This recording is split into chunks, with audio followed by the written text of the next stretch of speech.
previously during the investigation. These puppies are making me go to another town in the boondocks again. I didn't think you'd keep me waiting in the rain for so long. Welcome to Greenville. I'm the sheriff, George Woodman. Call me George. There's definitely something in this town. Do you feel it, Zach? My coffee warned me about it.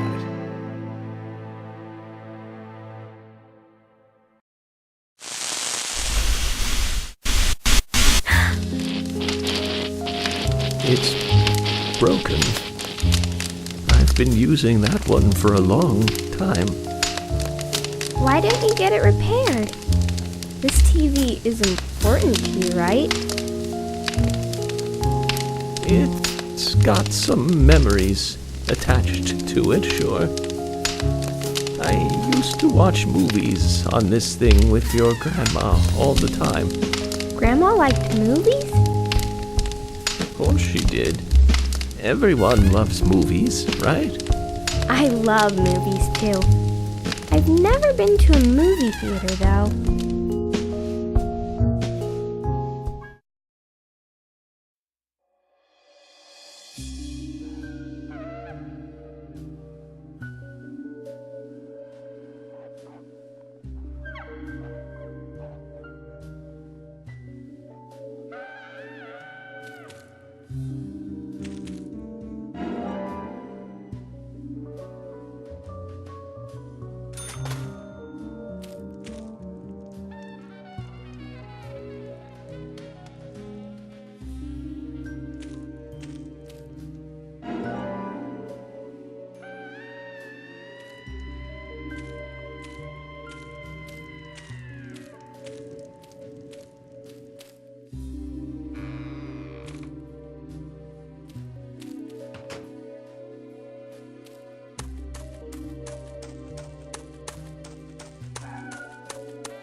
York! York!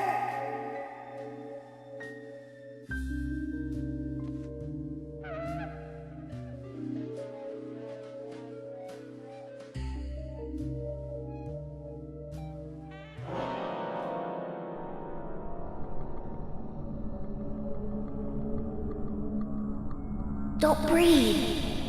Hold your breath. They can't see you if you hold your breath. Hurry! Like this! Cover your mouth!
Who are you?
Zach, the symbolism in my dreams continues to intensify.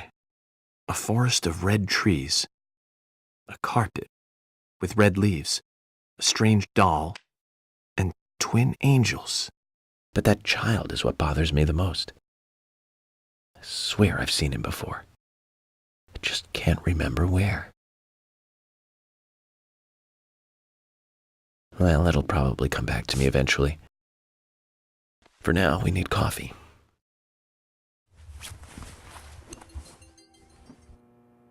Let's head to the cafeteria, Zach. I hope they have some real coffee.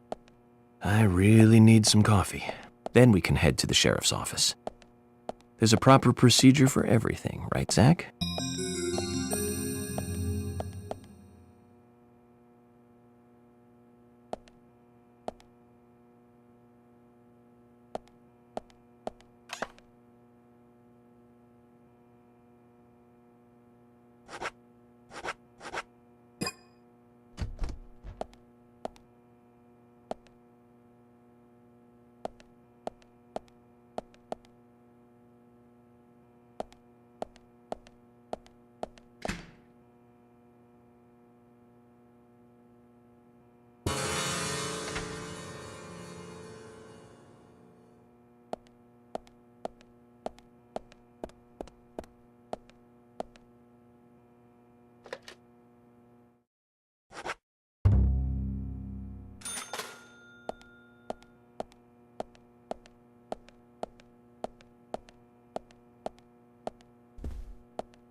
Good morning, Mr. Morgan. Your breakfast is ready for you.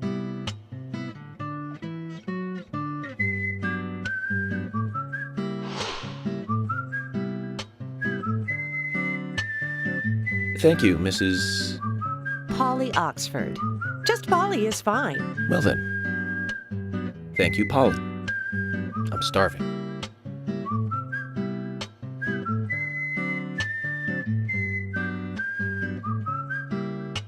Is everything all right, Mr. Morgan?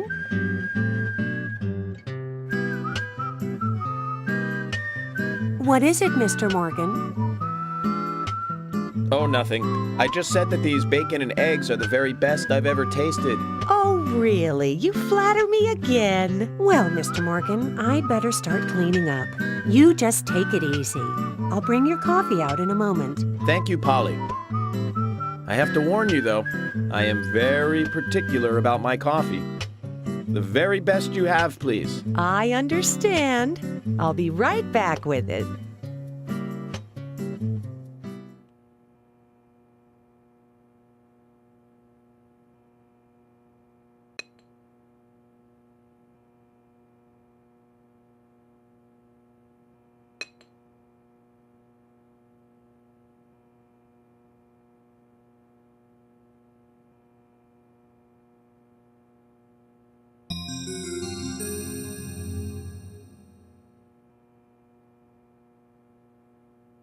Did you see that, Zach? Clear as a crisp spring morning. F.K. in the coffee. I knew I could count on it. Never fails. Now then, let's get going.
A police car.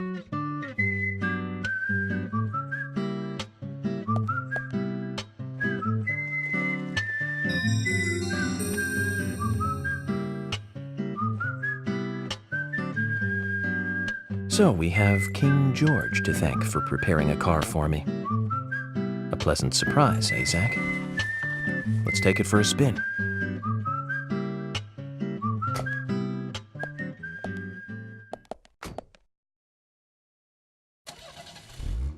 I have to tell you, Zach, this place simply amazes me. The keys were left on the front hood, and nobody stole the car. Values. This town has what the country needs. Values. Let's head over to the sheriff's department.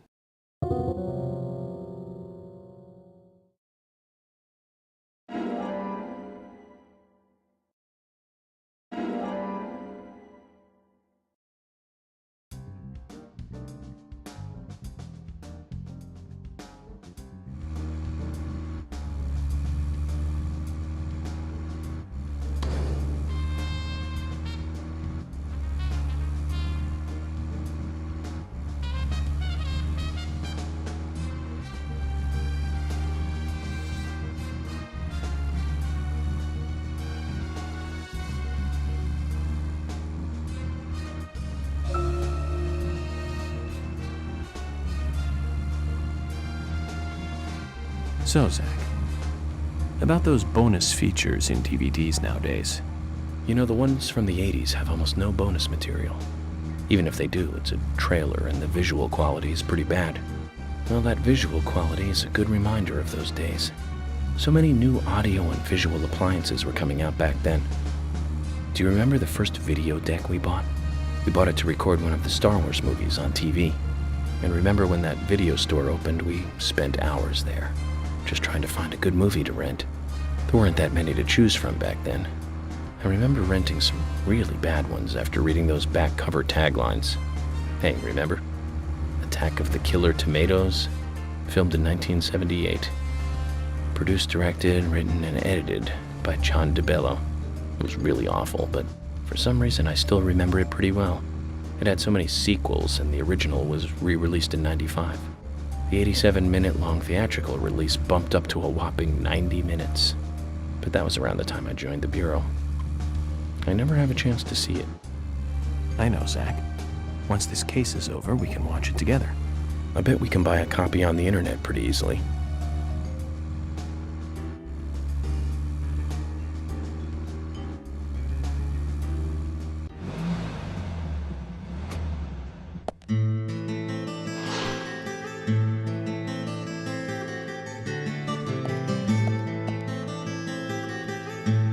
That's one fine building for such a small town. The exterior woodwork is spectacular. Don't you agree, Zach?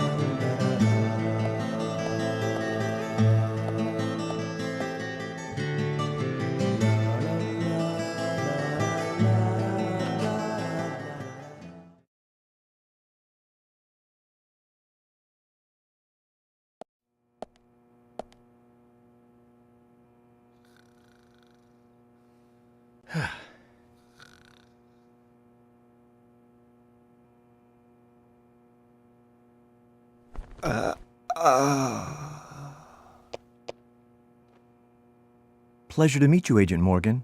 We've been expecting you. I'm Thomas McLean, the sheriff's assistant.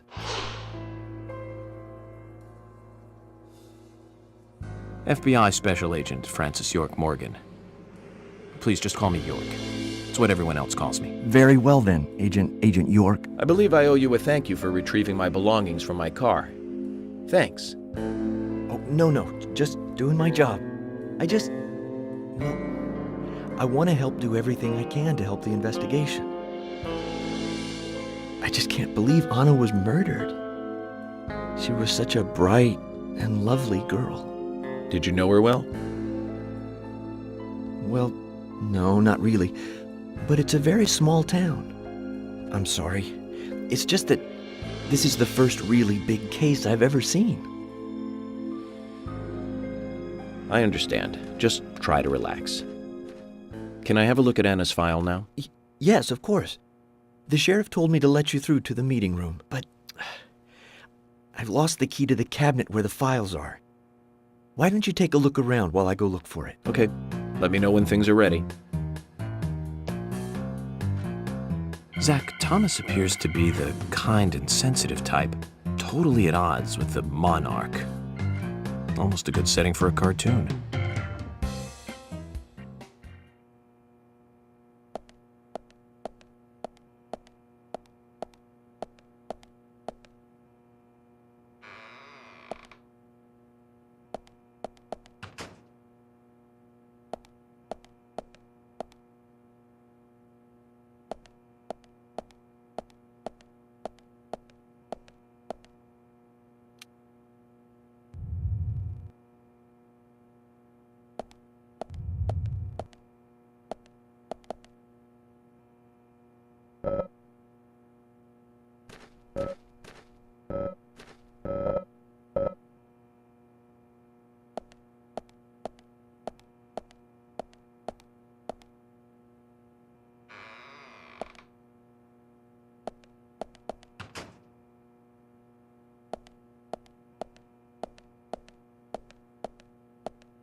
You found the key. That's the right one?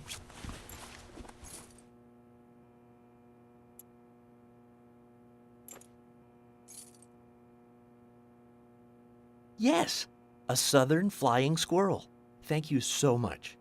I'll bring the files right in, so please go to the meeting room. Okay, I'll be waiting for you. Well, Zach, we just got here and we've cracked a big case already.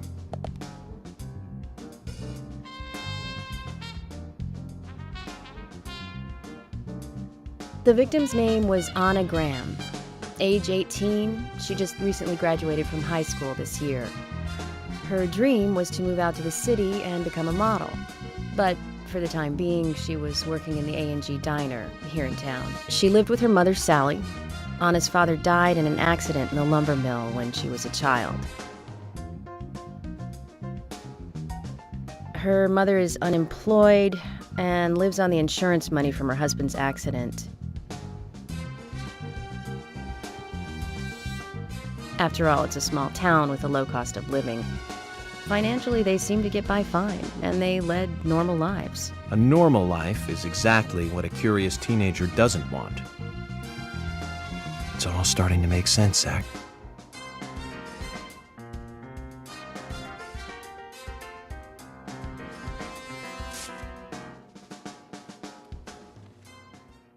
City folk, huh? No, I take that back. All of them can't be as bad as him, and some should have better manners. Huh. This is a good biscuit. I've never tasted a biscuit this delicious. Where in town can I get these? Well, actually, I baked them myself. That's amazing. What are you doing in law enforcement? I'm very particular about biscuits, I'll have you know. The balance of milk and butter you've achieved here. Oh, my. Agent Morgan, the autopsy's ready. You are welcome to accompany me to the Greenvale General Hospital. Emily, you come too. Thomas, stay here and tidy up these files. Yes, sir. We're going to use the car outside. Let's get going. You might think this is just a small-town police investigation, but our inspections are thorough and solid. I'm hoping you won't slow us down.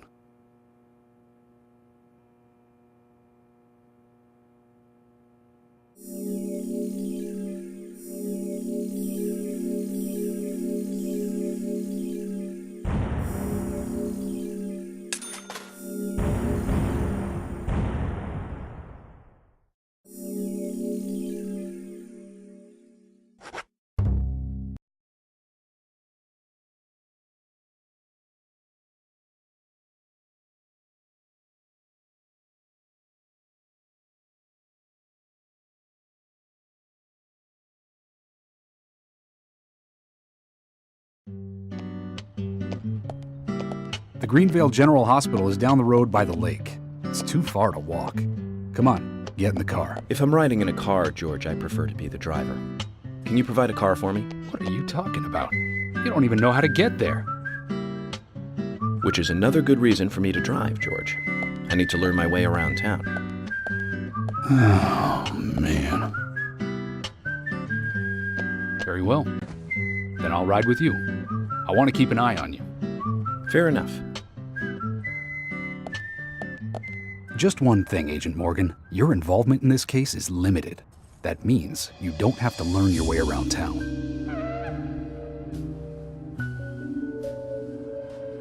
George, we'd better get moving. The hospital closes at 2100.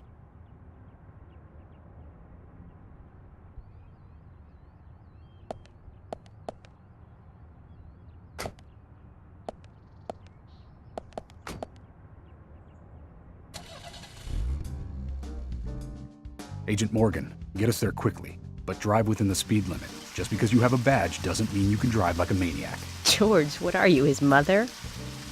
We just need to get the autopsy results. Agent York isn't accustomed to the town yet. Give him a little slack.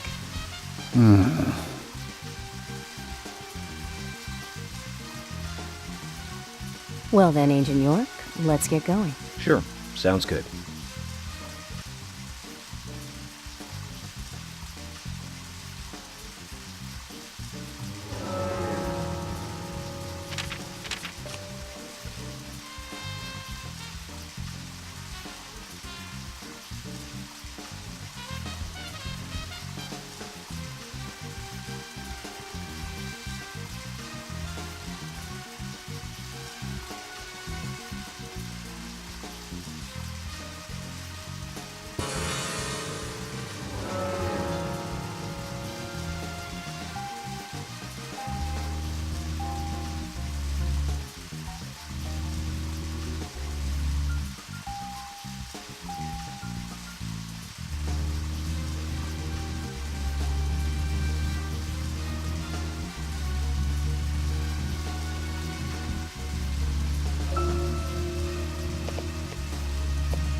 Agent Morgan, I can't help noticing you prefer to work alone. Most of the time, yes. Don't you get lonely, flying all over the country alone? I must say I've never felt lonely. Are you married? Unfortunately, relationships and I are fleeting strangers. I don't get on very well with women, you might be surprised to hear. That's because you're young. You notice things like that at my age. You have to treat women carefully, like a thin crystal wine glass. If you don't, they can cut scars on your face, just like yours, right? George, is this an interrogation? I see you're a seasoned professional. But let's not talk about my scar. It was caused by a problematic woman. Well, she got you good. Terribly good. It'll fade away, and nobody will notice it in a week. A week? It's not that light of a wound. So, Emily, tell me, is there really a need for a full-time sheriff in a small town like this? I'm sure it is small to your city eyes, but any gathering of people leads to... Oh, Zach, we're here. Let's continue our chat later.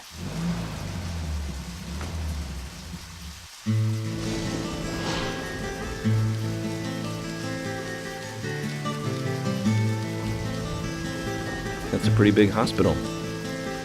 I guess they wanted to be ready for town-wide food poisoning? No, it's another leftover from the town's prosperous slumber days. Hard to imagine now, though, isn't it? My mother always talked about how energetic this town used to be. Almost like a gold rush, she used to say. Impressive. But the hotter the fever, the faster it cools. And so now there's hardly anyone left to use this place. It pains me to watch my hometown lose so many citizens. Beyond your understanding, I'm sure. Yes, I'm sorry to say that it is. Indeed. And that's why this case is our problem. There really isn't any need for you to get too involved.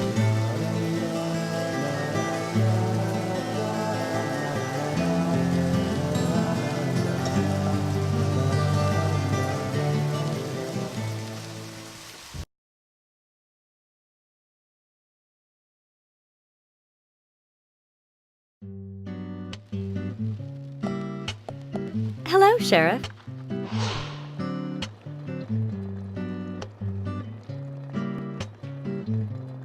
Hi there, Fiona. We're here to see Usha. Do you know where he is? I think Dr. Johnson is in the computer room. A computer room? In a hospital? Nice to meet you, Mr. FBI agent. The computer room is where our employees share a computer. Very nice to meet you, too. I'm FBI Special Agent Francis York Morgan. But how did you know I was FBI? Easy. None of the police in this town wear cologne. Besides, that scar on your face is the biggest rumor in town. Rumors get exaggerated as they spread, even in the countryside. What's that you're reading, if I may ask?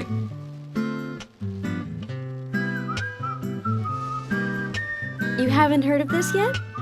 It's a recent bestseller mystery. It's set in the U.S., a small traditional North American town close to the Canadian border. A peaceful, traditional place. However, that peaceful town is shattered by a terrible crime, the murder of a local girl. And that incident causes grief and sadness to everyone in town. But everyone feels the seditious, heinous evil still lurking, alive. Yes, much like the situation right now here in Greenvale. Fiona, don't say that. Sorry, I shouldn't have said that. With Anna dead and all. Don't worry. Books are written to entertain, and it's good you're enjoying it. What we're faced with here is a terrible crime committed in a real world. Much different from that of a novel. So there's no need to apologize. Thank you, Agent York.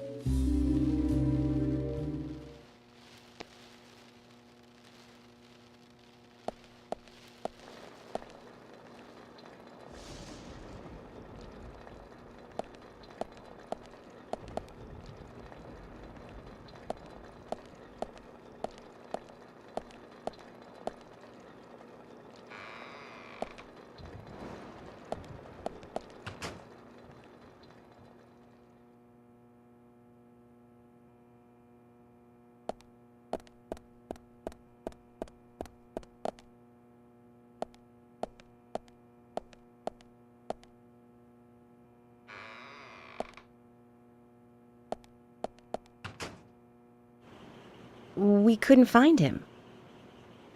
Fiona needs to check her information. No, I don't think so. Does the doctor like playing games by any chance? What do you mean? There's a message on the computer, and a card key already set in place. The king passes the rook and meets the bishop. The knight takes a pawn along for the queen. What does that all mean? It's a simple puzzle. Zach, let's take him up on his challenge. You can do this, right?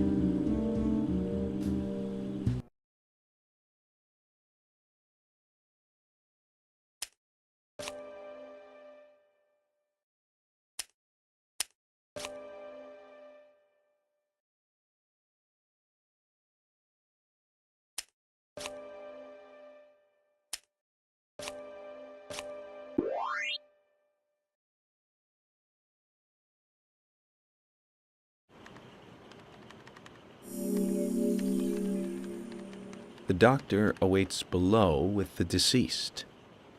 Another code? But there's nowhere to insert a password. More games. I'm going to get Fiona to call Usha up here right now. No need, George.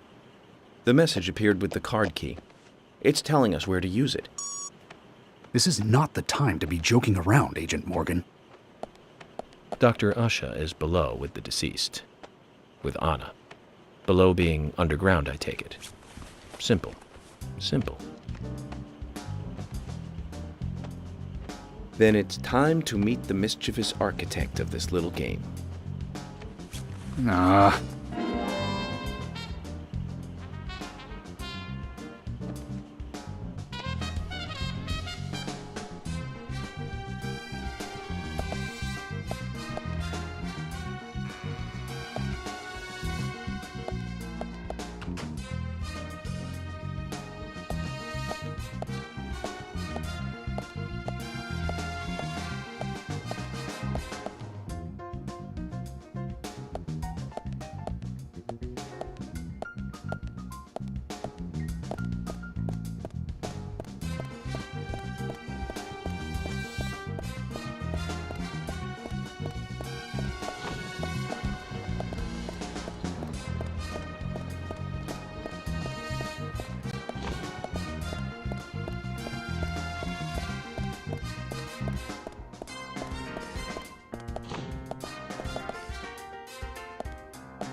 Usha, sorry to keep you waiting.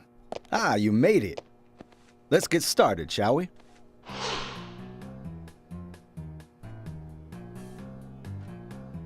This is Agent Morgan from the FBI. Nice to meet you. I'm Usha Johnson, the doctor in this hospital. FBI Special Agent Francis York Morgan. Please call me York. Everyone calls me that. Very well, Agent York. Are you a forensic practitioner? Let's just say I've dealt with corpses before. That battle of wits, by the way. Did you create that yourself? Mm-hmm. I just wanted to see if our FBI agent could handle the task. I see. Well, it was pretty fun. Oh, I'm glad you liked it. We don't have much time. We need those autopsy results.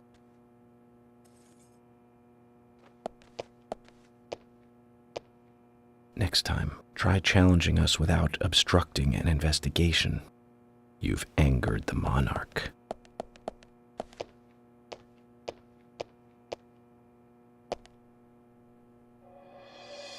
From the onset of rigor mortis, the stiffening of the muscles, the time of death is estimated to be between 20 and 2200 hours. That's still quite early for such a crime to take place. Note that there are 2 exterior wounds, pressure marks around the neck, and a long cut running from chest to abdomen. Blood marks on her right hand tell us she was gripping something round in her right hand.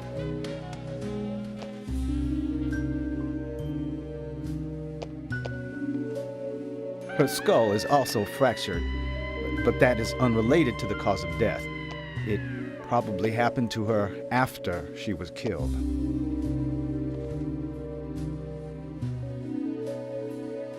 Now, I first thought death by suffocation, due to the marks on her neck. But after further investigation, I now have a different conclusion. The direct cause of death was loss of blood from the wound.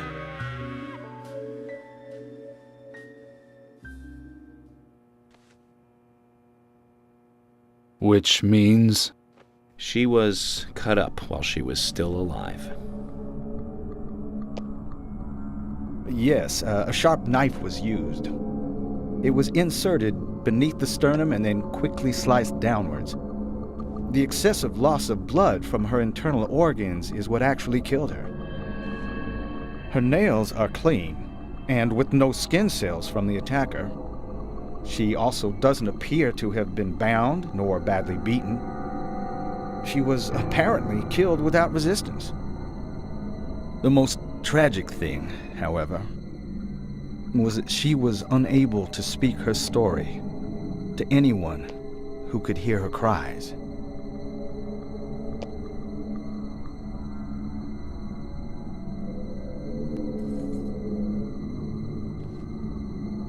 The perpetrator cut out Anna's tongue.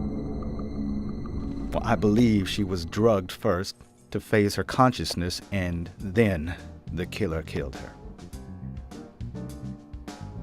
Now, the killer most likely has a deep, traumatized past concerning women. He probably cannot converse with them normally.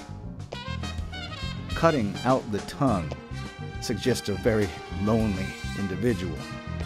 Either that or a truly hardcore sadist. He must get off on watching women suffer, especially when they can't answer back. Now, he watched as the blood pumped from her body, as she gradually grew cold. Now, a case in Seattle in 1985 was much like... Usha, please, limit your report to your findings as a doctor. Criminal profiling is my job.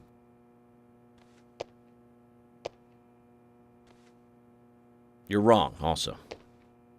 Anna died fully, deeply, painfully aware of what was happening to her. But, Tell me, what time did it stop raining on the night Anna was killed? Just before I went to bed, right after the movie on TV ended, so around 1 a.m. What movie was it? An American Werewolf in London.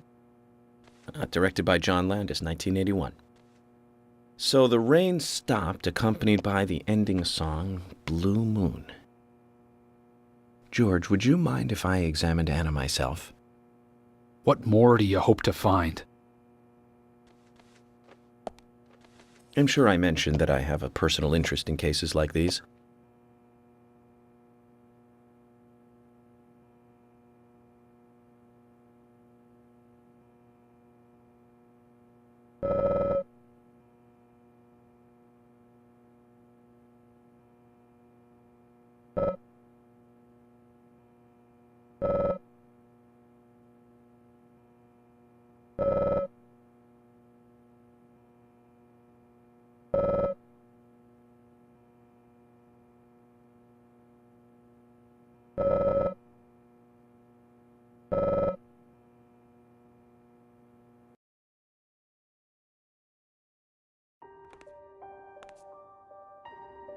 From her lack of resistance, I'd say that Anna's injuries happened very quickly.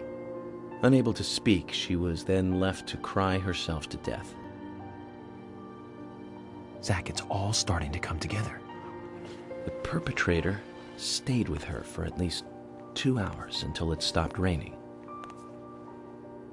At the estimated time of her death, it was still raining, but you can still see tear marks on her cheeks. That means she was killed under a roof somewhere. She was then carried into the woods after it stopped raining. There's one other thing.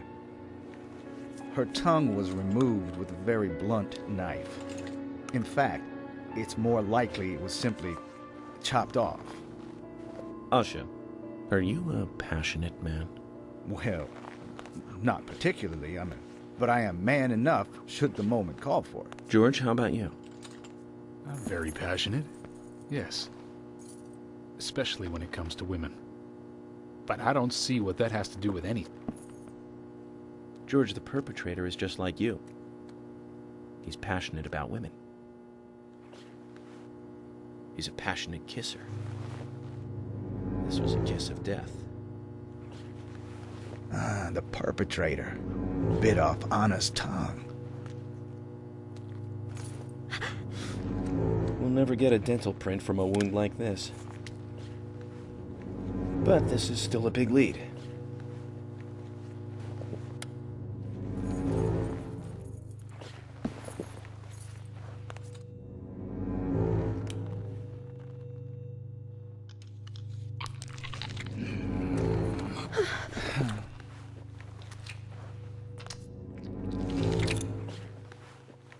Jackpot, Zach. A shame, but our old-time all-American sightseeing tour just came to an end. This case is now under the jurisdiction of the FBI. I'm assuming command. I'll need you to assist me in the investigation. What in the hell do you mean, Agent Morgan? I know I said I was passionate, but you can't think I did this.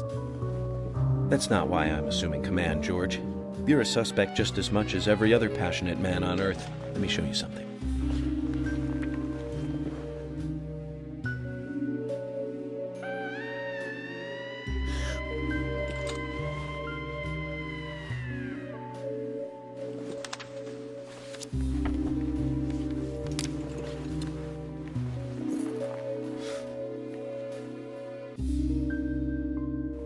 There you go.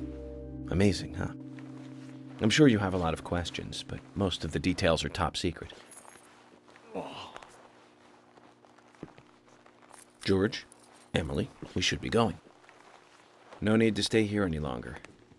Okay. I have to sign the release. Just give me a moment. Very well. I'll go on ahead. I can't take it any longer down here.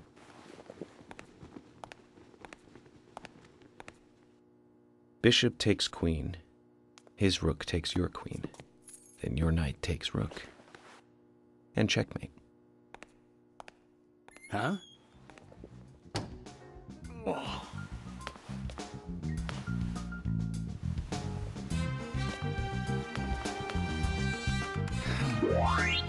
My first victory in the Grandmaster ranking.